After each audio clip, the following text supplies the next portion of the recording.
샬롬 삼국지 8권 14번째. 조조도 한 줌 흙으로 돌아가고 조조도 한 줌 흙으로 돌아가고. 이때 낙양의 조조는 괴이한 환상에 시달리고 있었다. 관공의 장례를 치른 뒤로 눈만 감으면 관공의 모습이 나타나는 게 그랬다. 조조는 놀랍고 두려운 나머지 여러 벼슬 아치들을 불러놓고 자신이 겪는 괴로움을 털어놓았다. 낙양의 행궁 옛 정각들은 전부터 요망한 일이 많았습니다. 새로 정각을 지으시는 게 좋겠습니다. 그 말에 조조도 귀가 솔깃해졌다. 나도 전부터 정각 하나를 새로 짓고 싶었다.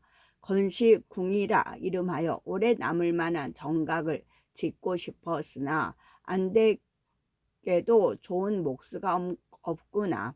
그러자 가후가 나서서 말했다. 낙양에는 소월이라는 좋은 목수가 있습니다. 손재주와 생각하는 바가 남달리 뛰어난 목수라 합니다. 이에 조조는 그 소월을 불러들여 먼저 지으려는 정각의 그림부터 그려오게 했다. 소월은 9간 대전의 앞뒤로 낭화와 누각을 거느린 정각 한 채를 그려 조조에게 바쳤다. 그림을 본 조조가 고개를 끄덕이며 말했다. 네가 그려온 게 꼭 내 마음에 든다. 다만 여기에 쓸만한 대들보와 기둥감이 없을까 걱정이다. 성박 30리쯤 되는 곳에 양용담이란 못이 하나 있습니다. 그 못가에 양용사란 사당이 있는데 그 사당 곁에 큰 배나무 한 그루가 서 있습니다. 높이가 여나문 길이나 되는 배나무로 그걸 베어다 쓰면 건시전의 대들보감이 되고도 남을 겁니다. 미리 보아둔 게 있었던지 소월이 그렇게 대답했다. 조조는 그 말에 기뻐하며 그 사람을 보내 그 배나무를 베어오게 했다. 그런데 다음날 이상한 전갈이 왔다. 그 배나무가 어찌나 단단한지 톱으로 켜도 톱날이 들어가지 않고 도끼로 찍어도 도끼가 튀어나온다 합니다. 조조는 그걸 믿을 수가 없어 몸소 수백 길을 이끌고 양용사로 가봤다. 사당 앞에서 말을 내려 그 나무를 쳐다보니 잎사귀는 무성하여 호합스런 덮개를 둘러친 듯하고 줄기는 쭉 곧게 뻗어 구름을 찌르는 듯했다. 어서 이 나무를 베어라. 나무를 보자. 더욱 욕심이 난 조조가 그렇게 영을 내렸다. 마침 구경을 나와 있던 동네 사람 몇이 조조 앞으로 나서며 말했다. 이 나무는 나이가 수백 살이 넘고 저 꼭대기에는 신인이 살고 있다고 합니다. 함부로 베어서는 아니 됩니다. 그 말을 들은 조조가 성이 나서 소리쳤다. 나는 전하를 휩쓸고 다니길 40여 년, 위로 전자로부터 아래로 서민에 이르기까지 나를 두려워하지 않는 이가 없었다. 어떤 요망한 귀신이 감히 내 뜻을 거스르려 든단 말이냐. 그러고는 문득 허리에 차고 있던 칼을 빼 그 나무를 찍었다. 그러자 쇠소리와 함께 그 나무에서 피가 튀어 조조의 온몸을 적시었다. 깜짝 놀란 조조는 얼른 칼을 내던지고 말에 뛰어올라 그대로 궁궐로 돌아와 버렸다. 그런데 그날 밤이었다. 낮에 일로 이경이 되도록 잠을 이루지 못한 조조가 책상에 기대 앉아 있는데 갑자기 한 사람이 나타났다. 머리를 풀고 칼을 집었는데 몸에는 검은 옷을 걸치고 있었다. 똑바로 조조 앞에 이른 그 사람이 문득 손가락질하며 조조를 꾸짖었다. 나는 네놈이 낮에 칼로 찍은 그 배나무의 귀신이다. 건시전을 새로 짓겠다니 네놈은 역적질이라도 꿈꾸고 있다는 뜻이냐. 감히 신목을 베어 넘기다니. 나는 네놈의 목숨이 이미 다한 걸 알고 특히 네놈의 숨통을 끊어주러 왔다. 조조는 깜짝 놀라 큰 소리를 질렀다. 무사들은 모두 어디 있느냐? 어서 저놈을 끌어내라. 그러나 무사들은 오지 않고 검은 옷을 입은 그 귀신이 먼저 칼을 들어 조조를 내리쳤다. 칼을 맞은 조조가 한 소리 큰 비명과 함께 눈을 뜨니 다행히도 꿈이었다. 하지만 그때부터 머리가 쪼개질 듯 아파 참을 수가 없었다. 조조는 날이 밝는 대로 좌우에 영을 내려 존 의원을 구해오게 했다. 이곳저곳에서 의원들이 불려와 제주껏 조조의 병을 치료해 보았다. 그러나 머리가 쪼개질 듯한 그 증세는 조금도 낫지 않았다. 조조는 섬기는 사람들로서는 큰 걱정거리가 아닐 수 없었다. 모두가 걱정을 하고 있을 때 화흠이 들어와 조조를 일깨웠다. 대왕께서는 신이라 불리는 화타를 모르십니까? 강동의 주태를 치료했다는 그 사람 말인가? 조조가 그렇게 대꾸했다. 화흠이 맞다고 하자 조조가 왠지 그렇게 믿어워하지 않는 기색으로 말했다. 그 이름은 들었다만 그 의술은 잘 알 수가 있어야지. 그러자 화흠이 화타의 의술을 늘어놓기 시작했다. 화타는 자를 원하라 하며 대왕과 같이 패국초땅 사람입니다. 그 의술이 절묘하여 세상에는 널리 그 이름이 알려져 있지요. 환자를 보면 증세에 따라 약을 다리거나 침을 놓거나 뜸을 또 반드시 고쳐낸다고 합니다. 만약 환자의 오장육부에 병이 있어 약으로 다스릴 수 없으면 마패탕을 끓여 마시게 하여 마취시킨 뒤 작은 칼로 그 배를 가르고 장자를 꺼내 약물에 씻는다고 합니다. 그때 환자는 조금도 아픔을 느끼지 못하는데 씻기를 마친 뒤에는 실로 그 가른 곳을 다시 꿰매 약을 붙입니다. 그러면 20나흘이나 한 달쯤 뒤에는 원래대로 되돌아가 낫는다니 실로 대단한 의술 아니겠습니까? 하루는 화타가 길을 가다가 어떤 사람이 신음하는 소리를 들었다고 합니다. 저것은 먹은 게 내려가지 않아서 앓는 소리다. 화타가 그렇게 말해 앓는 이에게 물어보니 정말로 그랬다는 것입니다. 화타가 마늘즙 석대를 내서 마시게 했더니 그 사람은 길이 두세 자나 되는 뱀 한 마리를 토해내고 체한 것은 곧 내려갔다 합니다. 광릉, 태수, 진등의 가슴이 울렁거리고 얼굴이 붉으며 음식을 잘 먹지 못하는 증세가 있었습니다.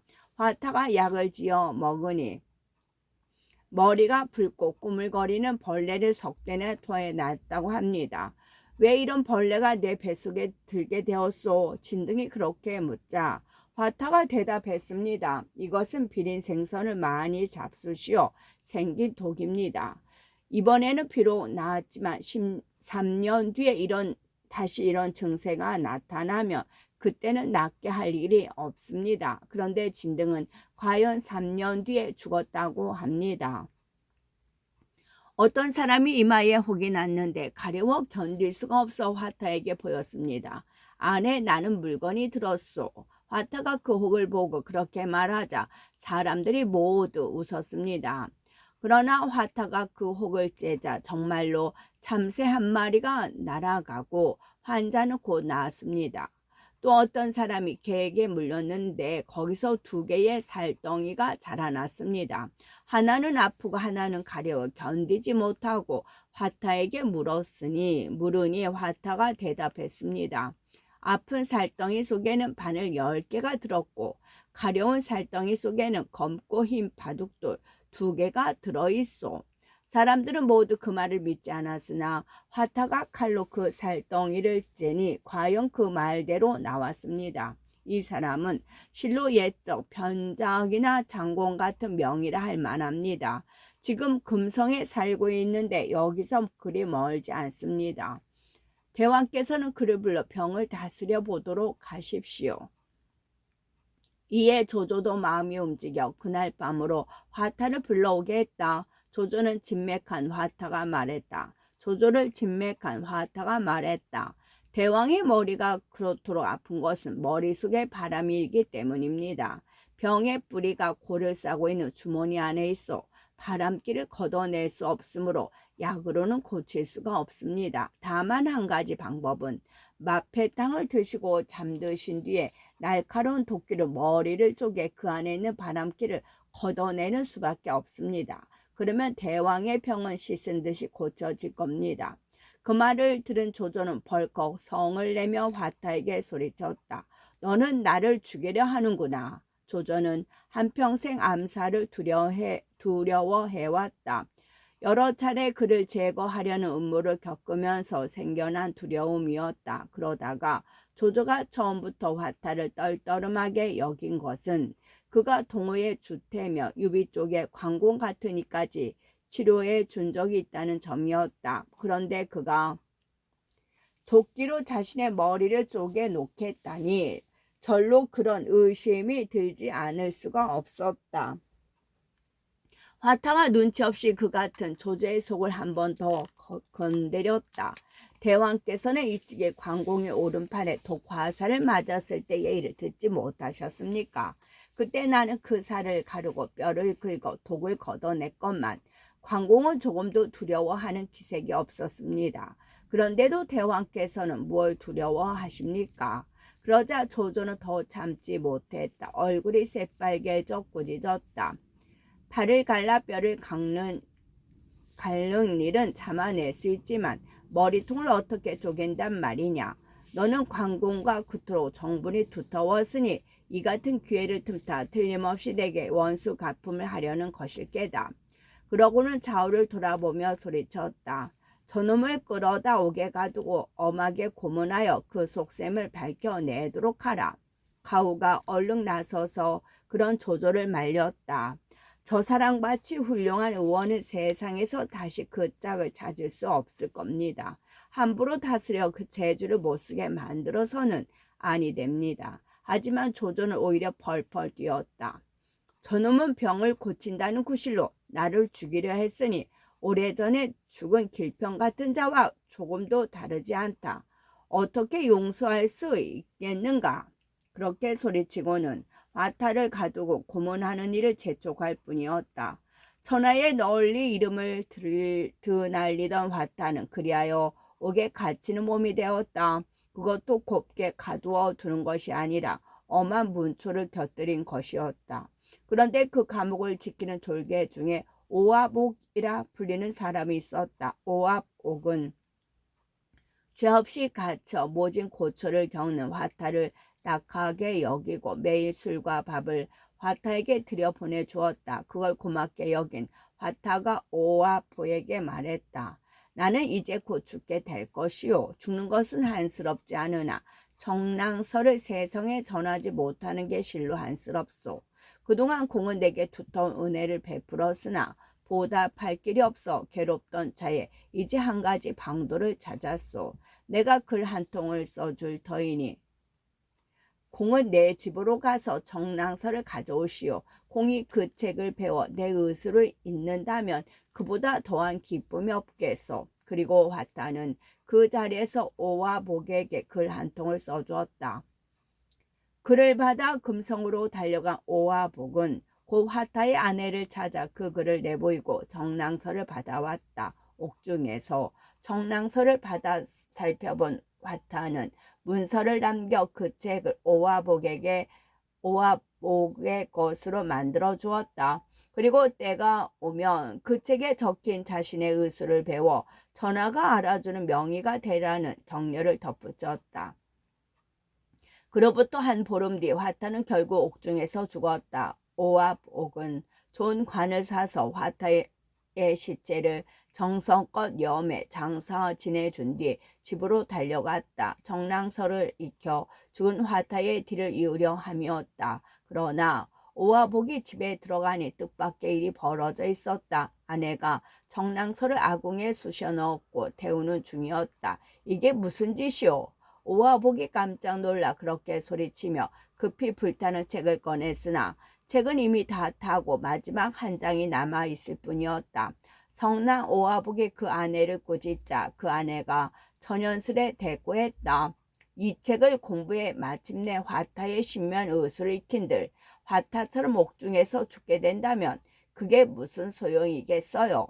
아녀자의 좁은 소견이기는 하나 한편으로는 어지러운 세상에 대한 날카로운 지적이 담긴 말이었다. 오화복은 꾸짖어 보았자 이미 늦은 일이라 말없이 한숨만 내쉬었다. 그 때문에 결국 화타의 정랑서는 세상에 전해지지 못하고 다만 닭, 돼지의 불가기 따위의 하찮은 의술만 남겨지게 되었다. 타다 남은 장랑서의 마지막 장에 실려 있던 것들이었다. 그러나 유감스럽게도 이 흥미로운 화타의 죽음은 조조의 정전격인 문제기에도 화타의 열전에도 나와 있지 않다. 연희를 지은이의 윤색이거나 민간의 전설인 듯하다. 한편 조조는 화타를 죽인 뒤로 병세가 더 나빠졌다. 거기다가 오와 촉의 뒷일까지 걱정되다 보니 하루도 아픔이 멎을 날이 없었다. 그런데 어느 날 문득 곁에 두고 부리는 벼슬아치가 들어와 알렸다. 오에서 사신을 보내 글 한 통을 올려왔습니다. 조조가 그 글을 받아 읽어보니 내용은 대강 이러했다. 신송권은 전명이 이미 주상께로 돌아갔음을 잘 알고 있습니다. 엎드려 바라건대 어서 빨리 대위에 오르시어 역적 유비를 저없애시고 동서 양천을 평정하도록 하옵소서. 그리 되면 신은 곧 아래 것들을 거느리고 주상께로 항복해 돌아가겠습니다. 너무도 갑작스런 항복이요 분에 넘치는 아첨이었다. 조조는 그러는 송건의 속셈을 금세 꿰뚫어보고 그 편지를 여러 사에게 내보이고 껄껄 웃었다. 이 어린 놈이 나를 죽여 세워 화로 위에 앉게 하려는 수작이로구나. 조조는 아직도 자신이 제위로 나가는 위태로움을 그렇게 비유해 말한 것이었다. 그러나 진군을 비롯한 조조의 사람들은 그 말을 흘려 듣지 않았다. 여럿이 입을 모아 조조에게 권했다. 한실이 기울고 시든지 이미 오래되고 전하의 공덕은 산처럼 우뚝하여 전하의 묵백성들은 오로지 전하만을 우러르고 있습니다. 이제 손권까지 스스로 시나 대기를 필며 항복해 온 것은 하늘과 사람이 아울러 전하를 따름을 보여주는 것입니다. 바라건대 전하께서는 그들의 바람을 저버리지 마시고 하루빨리 대위로 나아가도록 하옵소서. 그러자 조조는 여전히 웃음을 거두지 않고 말했다. 나는 한나라를 섬긴 지 오래되었다. 비록 약간의 공덕이 백성들에 미쳤다 하나 이미 왕의 자리에 오르고 이름과 벼슬도 더할 바가 없다. 어찌 이보다 더 큰 것을 바라겠는가? 천명이 내게 이르렸다 해도 나는 오히려 주의 문왕을 따르리라. 천하의 3분의 1을 얻었으면서도 오히려 몸을 굽혀 은을 섬기니가 주의 문왕이었다. 그러나 그 아들 무왕대에 이르며 끝내 은을 멸하고 500년 주시를 열게 된다. 얼핏 들으면 조조의 겸손이요 충심 같지만 실은 그 말 속에는 자기 한 대를 뛰어넘은 야심이 감추어진 말이었다. 사마이가 그 뜻을 알고 더 이상 제위에 오르기를 권하지 않는 대신 잊고 있던 일을 깨우쳐 주었다. 손권이 이미 스스로를 신하라 부르고 우리에게로 왔으니 그에게 벼슬을 내려 기운을 돋워주신 다음 유비와 싸우게 만드십시오. 그래야겠지. 절로 굴러들어온 이 좋은 기회를 어찌 놓치겠느냐. 조조는 그렇게 말하고 곧 황제께 표문을 올려 손권을 표기 장군 남창후로 삼고 형주목을 겸하게 했다. 그날로 새로운 관작을 내리는 사자가 천자의 조서와 더불어 동으로 달려갔다. 손권의 귀순으로 위세가 더욱 높아졌지만 조조의 병세는 갈수록 나빠졌다. 하루는 꿈을 꿨는데 말 3마리가 나란히 한 구유에서 여물을 먹고 있었다. 너무 생상한 꿈이라 깨어난 뒤에도 조조는 묘하게 마음에 걸렸다. 가후를 불러 꿈 얘기를 하며 물었다. 지난 날에도 말 3마리가 한 구유에서 여물을 먹고 있는 꿈을 꾼 적이 있는데 나는 마등 3부자가 화근이 되리라는 것쯤으로 여겼다. 그러나 마등이 이미 죽었는데도 어젯밤 다시 말 3마리가 한 구유에서 여물을 먹고 있는 꿈을 꾸었다. 이게 좋은 꿈인가 나쁜 꿈인가? 가후가 듣기 좋은 말로 둘러댔다. 말을 먹이신 것이라니 좋은 징조시다. 말들이 조씨 구유를 뜻하 해석하여 조씨에게로 돌아와 기름을 받는데 의심쩍으실 게 무얼 있습니까? 그러나 실인즉 그 말 세 마리는 사마이와 사마소, 사마사 세 부자를 뜻한 것이었다. 평소 사마이의 지혜와 야심이 남다름을 알고 은연중에 거정해 온 게 꿈으로 나타난 것이리라. 그런데 바로 그날 밤이었다. 침실에 누운 조조는 머리가 어지럽고 눈앞이 어찔거려 자리에서 일어나 탁자 위에 엎드렸다. 갑자기 나는 비단 폭을 찢는 듯한 소리에 다시 깨난 조조가 놀라 바라보니 문득 눈앞에 복황후와 동귀인 및 두 황자가 보관 동승등과 나타났다. 합쳐서 20남은쯤 되는데 모두가 조조에게 자목한 죽음을 당한 사람들이었다. 이놈 조조야, 목숨을 내놓아라. 온몸에 피를 뒤집어 쓰고 귀기 서린 안개에 쌓여선 그들은 한결같이 조조를 향해 그렇게 소리쳤다. 조조는 급히 칼을 뽑아 허공을 베었다. 갑자기 쨍그랑 소리와 함께 탑정원의 서남쪽 모퉁이가 쪼개져 나갔다. 그제서야 자신이 헛것을 본 걸 깨달은 조조는 놀라 땅에 자빠졌다. 가까이서 오시던 신하들이 급히 조조를 구해 별궁으로 옮기고 조용히 병을 보살피게 했다. 하지만 다음 날도 남녀가 어울려 곡하는 소리는 끊이지 않았다. 밤새껏 전 밖에서 들리는 곡성에 시달리던 조조는 새벽이 되자 여러 신하들을 불러놓고 말했다. 나는 싸움말에 올라타고 30여 년을 보냈으나 괴이한 일은 믿지 않았다. 그런데 이제 와서 연일 괴이한 일이 벌어지니 어떻게 된 일인가? 대왕께서는 도사를 불러 조제를 차리고 빌게 하십시오. 그런 일에는 조제가 으뜸입니다. 신하들이 한결같이 그렇게 아뢰었다. 그러나 조조는 고개를 가로저으며 단식했다. 성인께서 말씀하시기를 하늘의 죄를 얻으면 빌 곳이 없다라고 했다. 일찍이 없던 일이 이제 와서 일어나는 것으로 보아 내 천명이 다 된 듯 싶다.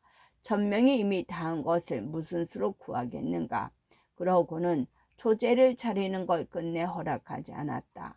다음 날이 되었다. 조조의 병세는 더욱 나빠져 이제는 눈까지 보이지 않았다. 조조는 자신의 목숨이 얼마 남지 않았음을 깨닫고 사람을 보내 하후돈을 불렀다. 어렸을 적부터의 벗이요 40년이 넘는 세월 자신을 위해 충성을 아끼지 않은 그를 불러 뒷일을 의논고자 함이었다. 조조의 부름을 받은 하후돈은 급히 궁궐 안으로 들어갔다. 그런데 조조가 있는 전문 앞에 이르니 문득 복황후와 동기인에다 두 황제 보관 동승 등이 음습한 기운에 쌓여 앞을 가로막는 게 아닌가. 깜짝 놀라 하후도는 그 자리에서 정신을 잃고 쓰러졌다. 곁에 있던 사람들이 급히 부축해 정신이 돌아오기는 했지만 그때부터 그도 병을 얻었다. 하후돈을 불렀으나 오지 않자 조조는 다시 조훈, 진군, 가후, 사마이 등을 불러오게 했다. 그들이 모두 조조가 누운 침상 앞에 이르자 조조는 힘없이 뒷일을 부탁했다. 끝.